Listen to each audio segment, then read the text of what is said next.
আসসালামু আলাইকুম প্রিয় শিক্ষার্থীরা, এডুকেশন সেন্টার 24 আওয়ার চ্যানেলে আপনাদের স্বাগতম। আজকে আমরা 2024 সালের ষষ্ঠ শ্রেণীর শিক্ষার্থীদের গণিত বইয়ের প্রথম অধ্যায় নিয়ে আমরা আলোচনা করব। নিয়মিত ভিডিও পেতে আমার চ্যানেলটি সাবস্ক্রাইব করুন এবং বেল আইকনটি অন করে রাখুন। ভিডিওটি না টেনে সম্পূর্ণ দেখুন, আশা করি আপনারা অনেক কিছু শিখতে পারবেন। তো আমরা এবারে আমাদের ভিডিও শুরু করি। আমরা দেখি গণিত ষষ্ঠ শ্রেণীর 2023 সালের বই এবং 2024 সালের বইয়ের মধ্যে অবশ্যই পার্থক্য আছে। আপনারা একটু দেখে নেবেন, অল্প একটু বেশি পার্থক্য না, অল্প একটু পার্থক্য আছে, অধ্যায়ের পার্থক্য। তো আমরা সূচিপত্র দেখি।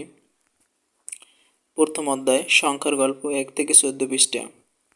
আমরা এই সংখ্যার গল্প এই 1 থেকে 14 পৃষ্ঠার সংখ্যার গল্প এইটা নিয়ে আমরা আজকে আলোচনা করব। এই অধ্যায়টা নিয়ে আমরা আলোচনা করব। আমাদের আলোচনা আমরা শুরু করি। তো আমরা দেখি সংখ্যার গল্প এখানে কি আছে। প্রথম পৃষ্ঠায় পৃষ্ঠা নম্বর 1। প্রথম পৃষ্ঠায় আমাদের তেমন কিছু নাই। আমরা দ্বিতীয় পৃষ্ঠায় চলে আসি। দ্বিতীয় পৃষ্ঠায় দেখি আমাদেরকে টালি গণনা করে শেখানোর চেষ্টা করছে তারা। এখানে একের জন্য একটি কাঠি, 2-এর জন্য 2টি কাঠি, 3-এর জন্য 3টি কাঠি, 4-এর জন্য 4টি কাঠি, 5-এর জন্য 4টি কাঠি সোজা থাকবে এবং একটি কাঠি দিয়ে এই 5-এর জন্য আমরা কী করব, 4টি কাঠি সোজা থাকবে এবং একটি কাঠি দিয়ে অবশ্যই আমরা এই 5, 1 2 3 4টা কাঠি সোজা, একটা কাঠি দিয়ে এবং তাদেরকে কেটে দিতে হবে। এভাবে 6-এর জন্য 5-এর পরে একটি কাঠি, আবার 7-এর জন্য 5-এর পরে 2টি কাঠি, 8-এর জন্য 5-এর পরে 3টি কাঠি, 5 6 7 8 3টা, 9-এর জন্য 5 তারপরে আবার 4টি কাঠি 9, 10-এর জন্য 2টি, 5 5 2টি বান্ডিল এরকম আছে।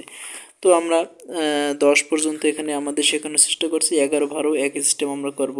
তো এখানে আমাদের একটা একক কাজ দিয়েছে, বলছে কত। এখানে যদি আমরা একটু গণনা করার চেষ্টা করি যে 5 5 10 আর 5 15, 15 আর 5 20, 20 আর 5 25। তো আমরা পাইলাম এইখানে আমাদের এই বক্সের মধ্যে আমাদের কত লিখতে হবে, এই বক্সের ভিতরে আমরা 25 লিখব। এখানে আমাদের 25 হবে। এবারে বলছে কি আমাদের এই 27টিকে আমরা এই বক্সের মধ্যে 27কে আমরা লিখব। তো আমরা যেভাবে 25 লিখছি সেই একই সিস্টেম আমরা 25 লিখে তারপরে 2টা দিয়ে দেবো, 27 হবে। যে আমরা যদি 25 লেখার পরে এই এই এই পর্যন্ত এই যে 25টা ছিল এটাকে কপি করে আমরা এখানে লিখব। লেখার পরে তারপরে আমরা এভাবে 2টা দাগ দিয়ে দেবো, তাহলে কত হইবে, 27 হয়ে যাবে।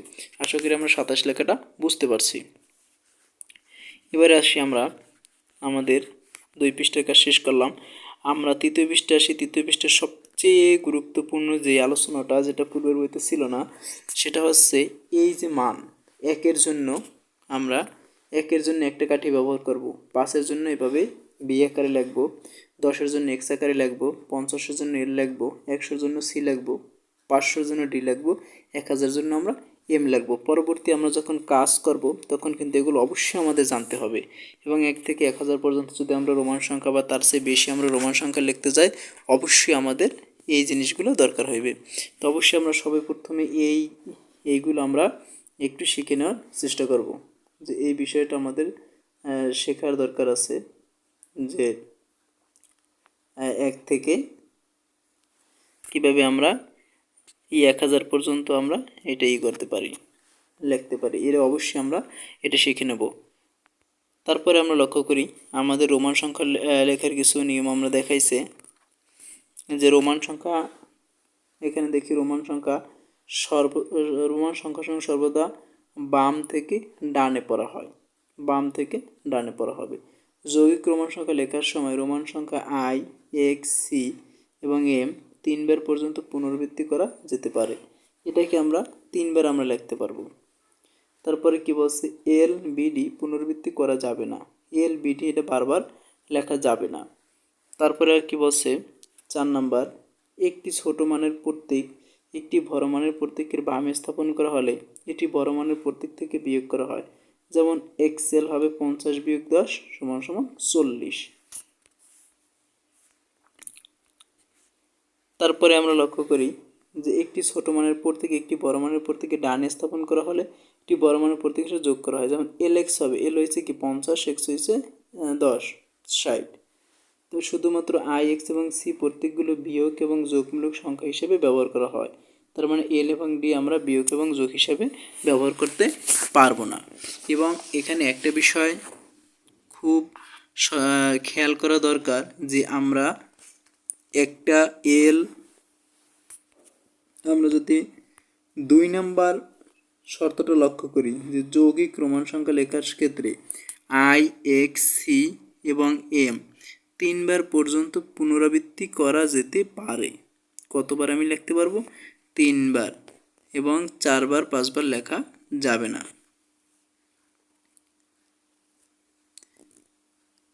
এখন আমরা একটু লক্ষ্য করি যে আমরা কীভাবে শুরু করতে পারি। আমাদের একক কাজ 1 আমরা শুরু করব। যে প্রথমে আমাদের বলছে 9 লেখার জন্য। তো 9 যদি আমরা লিখি, 9 কীভাবে লিখব? এখানে আমরা 9 লেখা শিখছি যে এই যে আমরা একটা এক্স দিলাম, এটা 10 হয়ে গেছে, তার বামে যদি আমরা একটা সংখ্যা দিই তাহলে এই 10 থেকে 1 বিয়োগ যাইবে, 9 হয়ে যাইবে। এরপর আমাকে বলছে 17 লিখতে। 17 আমি কীভাবে লিখব? প্রথমে আমি একটা এক্স লিখলাম 10, তারপরে একটা 5 দিলাম 15। এখন যদি আমি দুইটা দাগ দিয়ে দিই, যে দুইটা, এখন আমি যদি দুইটা দাগ দিয়ে দিই তাহলে এটা 17 হয়ে যাবে। দুইটা দাগ দিয়ে আমরা সোজা দাগ দেওয়ার চেষ্টা করব। এই দুইটা দাগ দিয়ে দিলাম, তাহলে এটা কত হয়ে গেছে? এবার আমরা এই 17 লিখে ফেলাইলাম। দুইটা দাগ দিয়ে আমরা 17 লিখে ফেললাম। তাহলে এবার আমাদেরকে 25 লিখতে বলা হয়েছে, তো আমরা এবার 25 লিখব। তো 25 আমরা কীভাবে লিখতে পারি? দুইটা যদি আমরা 10 দিই, 10 এবং 10 20, সাথে একটা 5 দিয়ে দিলাম, তাহলে আমাদের 25 হয়ে যাবে। এবারে আমরা 41 লিখব।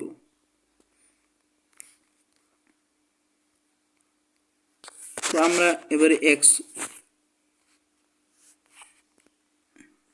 41 লিখব। আমরা 41 আমরা একটু লক্ষ্য করি। আমরা 41টা যেভাবে লিখতে পারি, আমরা যদি 50 থেকে 9 বিয়োগ করি তাহলে 41 হবে। তাহলে আমরা যদি 50 কীভাবে লিখব? 50 আমরা এল দিয়ে 50 লিখতে পারি। তাহলে আমরা দিলাম এল, এটা হয়েছে এল হয়েছে কি 50। এটা থেকে আমরা 9 বিয়োগ করবো। এখন 9টা বিয়োগ, আমরা জানি বাম পাশে যে সংখ্যাটা লিখবো সেটা বিয়োগ যাবে। তাহলে এখানে যদি আমরা 9 বিয়োগ করি তাহলে আমার কত হয়ে যাবে? 50 বিয়োগ 9 সমান 41। এবার আছে 59। এবার 50-এর সাথে আমরা 9 যোগ করব, 50-এর সাথে 9 যোগ করব। এই এল হয়েছে 50। এবার আমরা একটা 9 লিখবো, এই যে 10 বিয়োগ 1 9। তাহলে 50 আর 9 যোগ করলাম। আমরা জানি কি ডান পাশে সংখ্যা ব্যবহার করলে যোগ হবে, বাম পাশে ব্যবহার করলে বিয়োগ হবে। তো যেহেতু আমরা ডান পাশে ব্যবহার করছি, যোগ হইবে এল প্লাস 9 সমান সমান, মানে 50 প্লাস 9 59। এবার 73 যদি আমরা লিখি, যে আসলে আমরা 73 কীভাবে লিখতে পারি? তো এল হয়েছে 50। এবারে দুইটা যদি আমরা এক্স দিই, 60 70 এবং 3, 1 2 3, এলে আমাদের 73। এবারে আমাদের বলছে 111 নির্ণয় করতে। তো আমরা জানি সি হয়েছে 100, দিলাম সি 100। 11 কি? এই এক্স হয়েছে 10 হয়েছে, এবং এই 11। তাহলে আমাদের কত হইলো? এখানে আমাদের 111 আমরা পেয়ে গেলাম। আচ্ছা, এবারে বলছে আমাদের 1971 নির্ণয় করতে। এবারে আমরা 1971 নির্ণয় করব। তো এম হয়েছে 1000, আমরা একটা এম ব্যবহার করলাম। আমরা যদি একটা এম ব্যবহার করি, এসে 1000।